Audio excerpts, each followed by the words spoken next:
So in this final section of video for SketchUp for STEM teachers, I'm going to use some math to put a roof on top of this thing. And I want this roof to be what's called a gable roof, meaning that it's got a ridge that runs down the center top of it and is sloped to two sides. And so I'm going to zoom out a little bit here. There we go.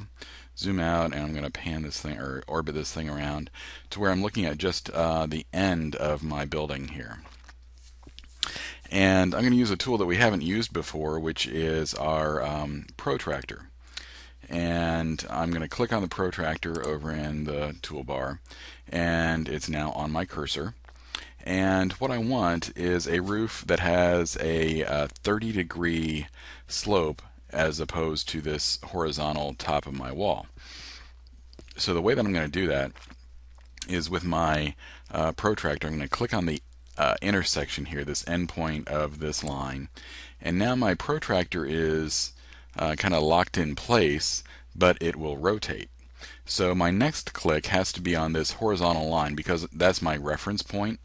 So if I wanted to reference this vertical line, I could click on that one, but I want a 30-degree slope as in reference to this horizontal.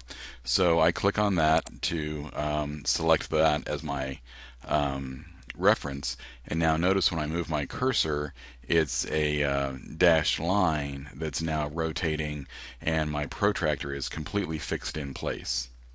And so now I can, I believe I can go to my keyboard and enter 30, and now I've got a 30-degree angle there. I'm going to do that same thing down at the other end. Click once to place my protractor. Click on this horizontal line to make it stop rotating. Get it started in the direction that I want it to go. Enter 30, enter. There you go. Now I'm going to click on this select button over here to get rid of that. And so now I've got these reference lines, and reference lines in Google are infinite. And so I've got these reference lines. And so now what I'm going to do is use my draw tool. Let me pan this back down to kind of where it was. There we go. I'm going to use my draw tool to create my roof shape. And so I click on my pencil. I start at this intersection. I go to the intersection up there, and I come back down to this one. And now I've got this plane that is my gable end wall.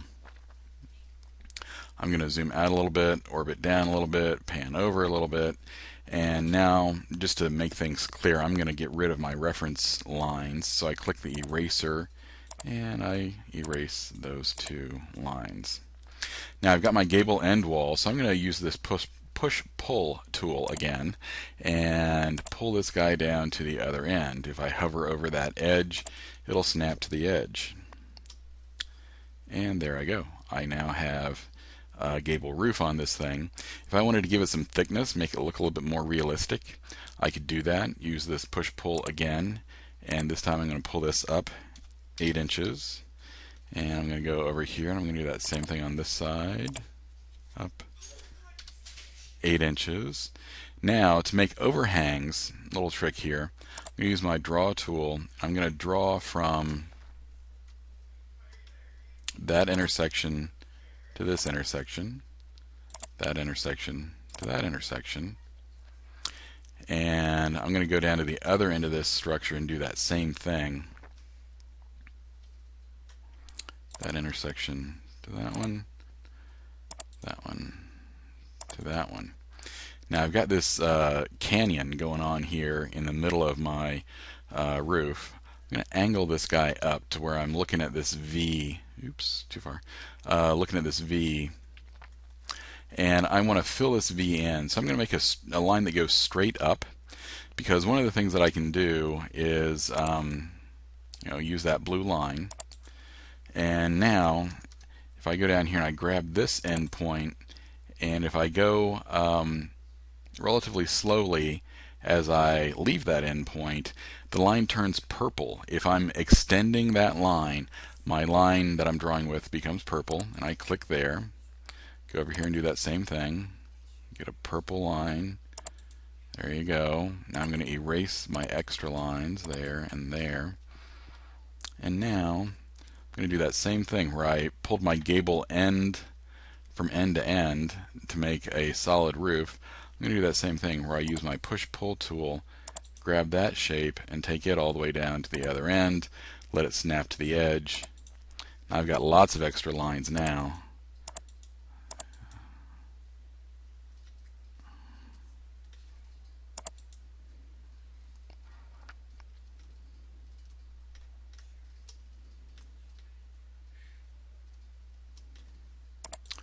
I seem to have lost something here.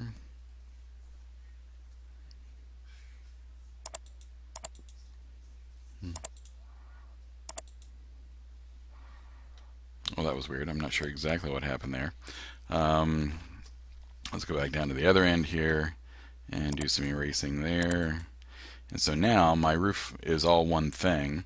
I'm going to use that push-pull tool again and give myself a 12-inch overhang on this guy. So I grab that bottom plane, pull it out away from the building 12 inches, and now with my repeat I can do that there. Spin this guy around, do it there, spin it underneath actually, and do it there. And so now I've got an overhang. Oops, come on. Now I've got an overhang on all four sides of my building. I can get rid of some of these extra lines. This is where it's going to be deceptive. Notice that on my overhangs I've got lines underneath but not on top because of the way that I built my roof. So that's probably as much time as we have, but that gives you some geometry tools, some math tools, some volume tools, and you could relate it to other sciences and arts if you wanted to.